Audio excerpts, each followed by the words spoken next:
Hi, I'm Brian. Welcome back to another On the Road video brought to you by ApplianceVideo.com.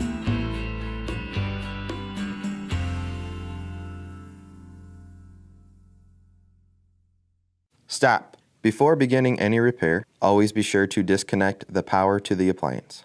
It is also recommended to test the outlet for proper voltage.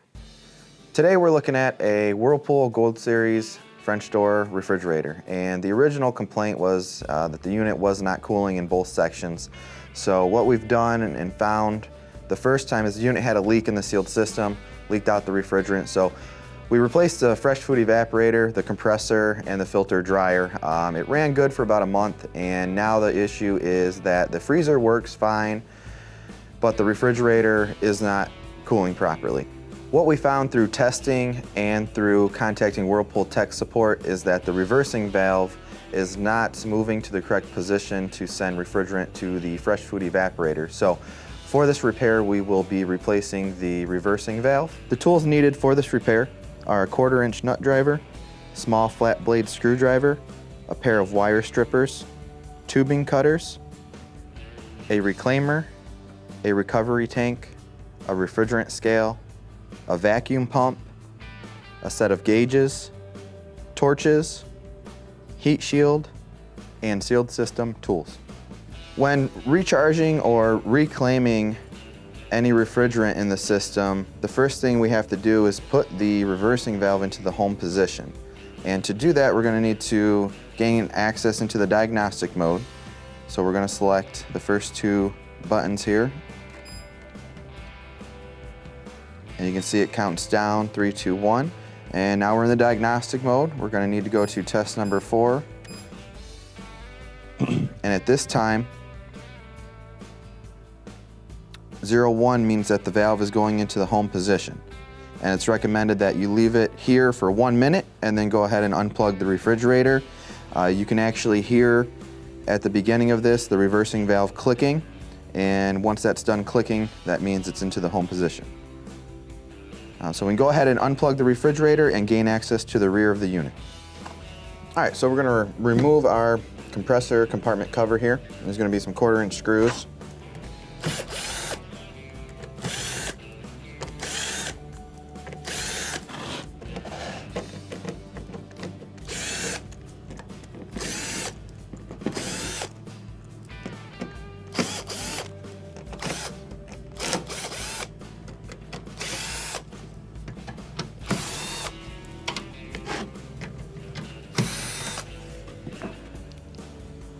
Okay, so now we can start the recovery process by reclaiming the refrigerant. And to do that, we're going to go ahead and gain access here to our low side port off of the compressor. We're going to go ahead and take our hose here and hook it up to the Schrader.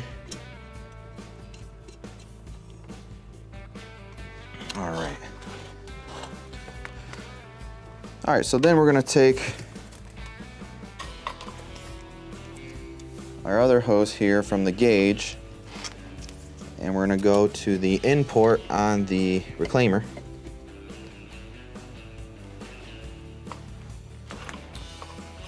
And then we're going to need to use our other hose, our high side hose, take off the gauge completely here, and we're going to hook it up going from the out port of the reclaimer to our reclaim tank. And we're reclaiming from the low side, so we can go ahead and hook it up on the blue port here for gas, because we're going to be reclaiming gas and not liquid. Okay, so just an overview here. We got our hose, the low side hose, coming from the system, going through our gauge. And when we open up this valve, it'll allow the Freon to flow then back out of our gauge through the yellow hose, through the reclaimer, out of the reclaimer into the reclaim tank. So we have our reclaimer plugged in. If you had an extra hose, you could also, if you have an access to the high side of the system as well, you could always reclaim from both sides. Usually there's only there's going to be no valves. Typically, you're going to have to install a valve to start any type of sealed system work to reclaim the system. So what we're going to do now is we're going to go ahead and open the ports on the reclaimer. We're just going to open up the in port here first, and we're going to go ahead and open up our gauge, and then we're going to turn our reclaimer on, and then open up our out port on the reclaimer, and then open up the reclaim tank. So we're going to be able to tell from our gauges here when the system's been completely evacuated. We're going to be pulling into a little bit of a vacuum here, and that'll let us know that the system's been fully evacuated. Typically, going to take, let it run 5-10 minutes or so. All right, so now that all the refrigerant's been reclaimed, what we want to do is close our gauges first, and then we're going to close the in port, and then the out port, and then the valve on our refrigerant tank, and shut down the reclaimer. All right, so the first thing we're going to do is disconnect our wiring harness for the reversing valve here. There's a 1/4-inch screw that mounts it in place, so we'll go ahead and remove that. So we're going to go ahead and try and pull this whole assembly out as much as we can to give ourselves some more room to work with. There's a clip here on the bracket that goes into the cabinet here. So we'll take a look at our new reversing valve here, and you can see there's some copper connections that they've already got on the new valve here. So we're going to kind of take a look and see where we're going to need to cut the old lines off at, or the old reversing valve off at here. This one here, they give us that connection here, so we're going to cut it at the capillary tube. This larger line, all this line comes on the new one, all the way up to the filter dryer, so we're going to cut it off here at the filter dryer. And then this other one over here, they give you this connection right here on the new one, so we're going to cut it off here on the cap tube. We'll start with the 2 capillary tubes, and what I found to be the easiest way to cut these cap tubes is just to use a pair of wire cutters, and we're going to just kind of go back and forth. Just move on to this one, do the same thing.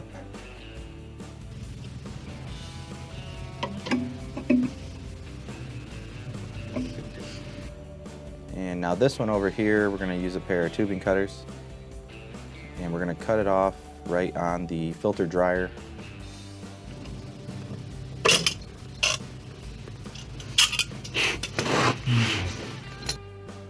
If we take a look at the new one here, the end of this is tapered, but still not going to fit in there unless we cut it back some.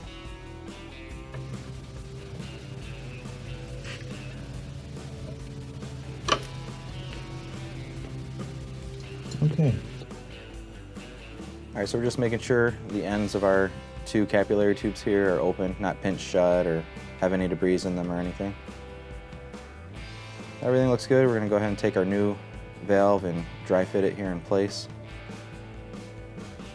Typically, anytime you do any sealed system work, you're going to be replacing the filter dryer, but we've already recently done work on this unit and had installed a new filter dryer at that time. So now we're going to go ahead and sand all of our fittings.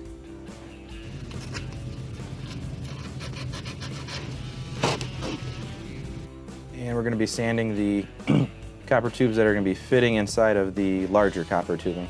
So on this one, this connection here at the filter dryer, we're actually sanding the copper line of the reversing valve that's going to slide into the filter dryer. Now we can go ahead and get the valve into position. All right, so we're getting ready to braze here. We're just going to take some heat shields and cover anything that we don't want to burn or catch on fire here. Protect all of our wiring and everything. And what we'll do is we're going to go ahead and remove the Schrader valve on the filter dryer. And we're doing that because it has little rubber gaskets on the Schrader valve, and if this is pretty close to where we're going to be brazing, actually real close because we're on the end of the dryer here, so we don't want to heat up and melt these O-rings, or we'll have a leak out of our Schrader if that happens. Alright, and the other Schrader valve over on the compressor, it's far enough away. It would have to travel through the compressor and everything, the heat, to get to that one, so we're safe on that one. Alright, so first thing we're going to need to do is use some flux here and apply some flux to the joints that we're going to be brazing.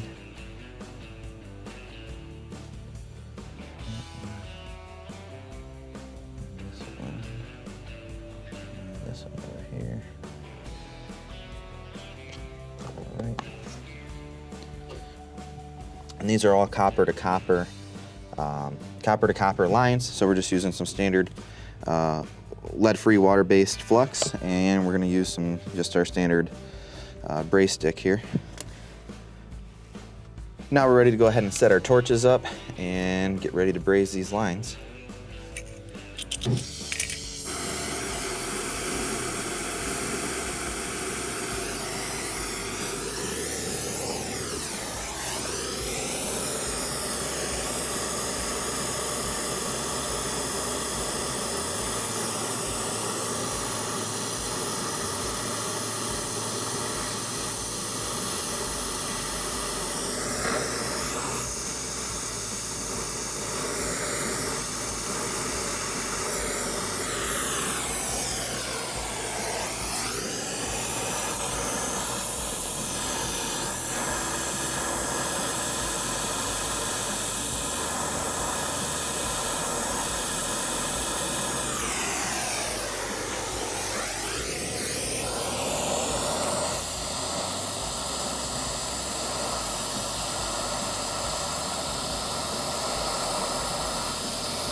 All right, we're just going to take a wet towel now and cool down our copper tubing here. All right, all the brazes seem to take pretty good. We're going to take our inspection mirror now and check them. See if we can see any visible leaks or holes where the braze didn't take. Anything that would potentially leak. Okay, and everything looks good. All right, so we're going to go ahead and reinstall our Schrader valve on the filter dryer.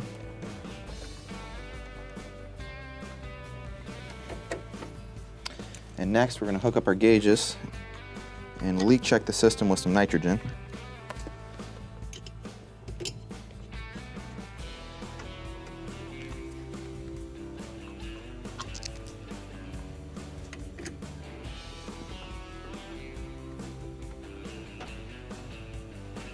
All right, so I have both our low and high sides hooked up, and then we have the yellow hose here hooked up to the nitrogen tank.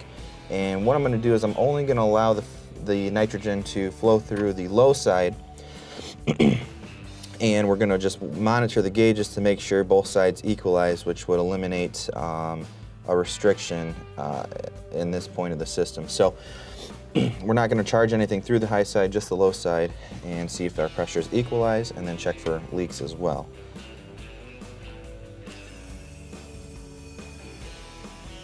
All right, so we're letting the nitrogen flow through, and we can see our high side here is climbing up on the gauge. All right, well, if we shut the gauge off here and take a look, we're at about 25, 30, 32 PSI on the low side.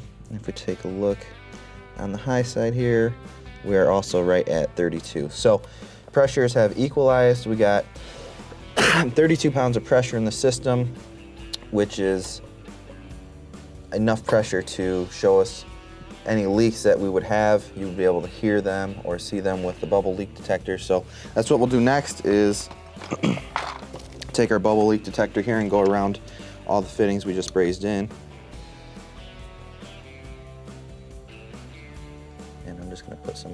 too, since we did heat up these other factory connections to make sure nothing else is leaking. All right, you just want to let that sit for a minute or so and keep checking them to see if you see any bubbles bubbling up. And we're just taking a look with the mirror to make sure we don't have anything bubbling up. All right, so we turned the nitrogen tank off and disconnected our yellow hose from the tank. So at this point, we can open up our valves and release the nitrogen from the system. I just want to keep that away from your eyes or anything like that. All right, while that finishes bleeding out, we're going to go ahead and get our valve back into position. First, there's going to be the bracket on the old valve that we're going to need to remove and put onto the new one. So we're just going to use a little flat blade screwdriver here and release the clips on this. All right, take the bracket here and put it on the new one.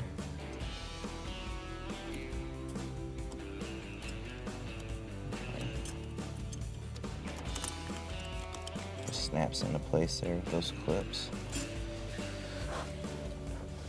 All right, now we can get everything back in position, and I'm putting the clip up into the cabinet here, the tab. All right, we can go ahead and reinstall our 1/4-inch screw.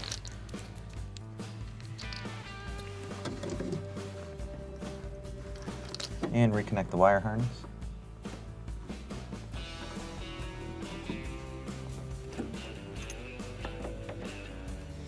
Okay, so now that we have everything back in position, our next step is to vacuum down the system to remove any air or contaminants from the system. And we have our high side and our low side hooked up here. Then we're going to take our yellow hose from our gauges and attach it to our vacuum pump here.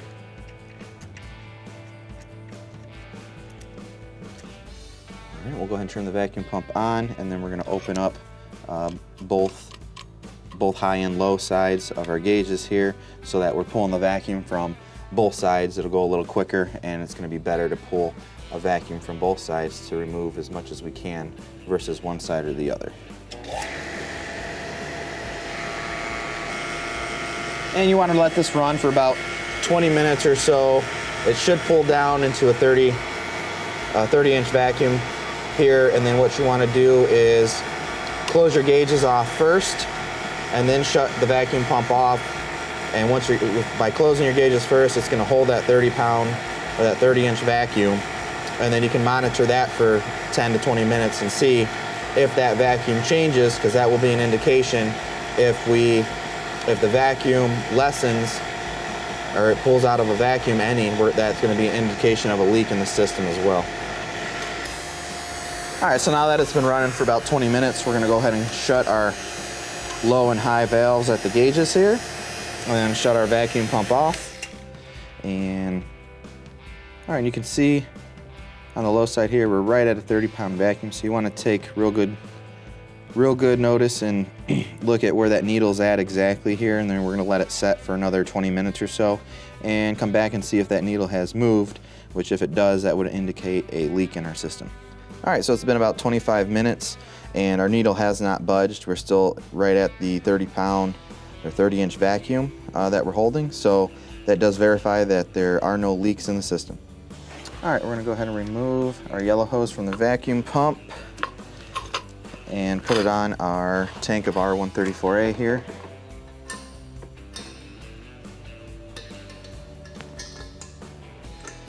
And then we're going to be charging through the low side on this one. I'm going to go ahead and remove our high side hose here. Don't have a quick connect fitting or a low loss fitting on my hose here, so if I go to take it off, we're going to lose quite a bit of refrigerant. So that's why we're going to be recharging through our low side without our high side attached here. Just going to unplug the vacuum pump here, and we're going to use it as a weight.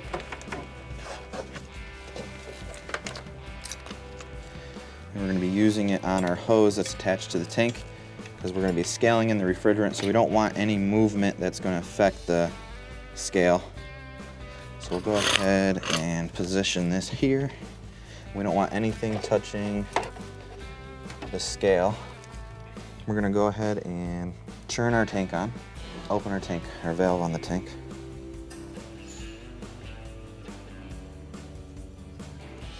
And then we're gonna purge our line.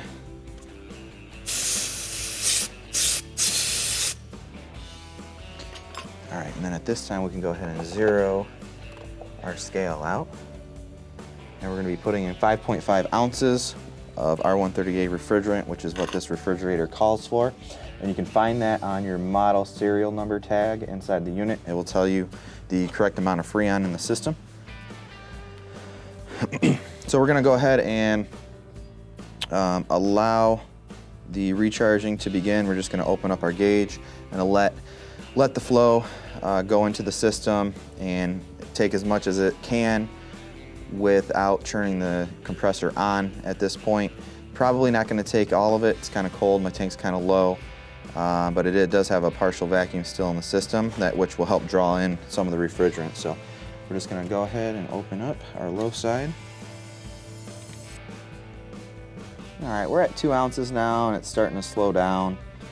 So it's definitely not going to take 5.5 ounces without us either heating up the tank or turning the compressor on. So like I said, the tank's low, we don't have any heat right now, so we're gonna go ahead and turn the system on, which will get the compressor running, which will suck in the rest of the refrigerant for us. All right, so we're at 5.5 and we just shut off the gauges. So at this point, the 5.5 that it's reading is including what's in the system and then what could be in our hoses right now as well. So to get the exact 5.5 in the system at this point, we will close our tank so that we're not bringing in anything else from the tank, just the 5.5 that's through the hoses and in the system. Okay, so with the tank closed, we're gonna go ahead and open up the low side again on our gauges, which then will draw in and suck in the remaining refrigerant in the lines. And that should just take, a couple seconds or so, and close the gauges again. All right, so now with the system charged with the correct amount of refrigerant, we're going to remove all of our hoses and button this back up and let it run for 24 hours so that we can monitor it and see if our temperatures are going to be correct and the system will have proper operation or not. So let's go ahead and disconnect our hose from the low side here. Reinstall our cap. On this system, with the dual evaporator and the reversing valve, Techline, they do not recommend that you read the pressures on this system as a means of testing it. Since pressures are always going to be changing, it's going to show in a restriction, come out of a restriction with the different positions of that valve. So the best thing after recharging it is to just let it sit for run for 24 hours and monitor it from there. All right, last thing we need to do is reinstall our compressor compartment cover.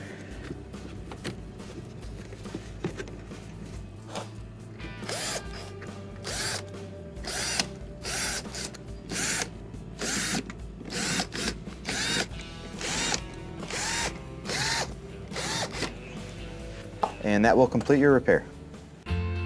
Thank you for watching another quality video brought to you by ApplianceVideo.com.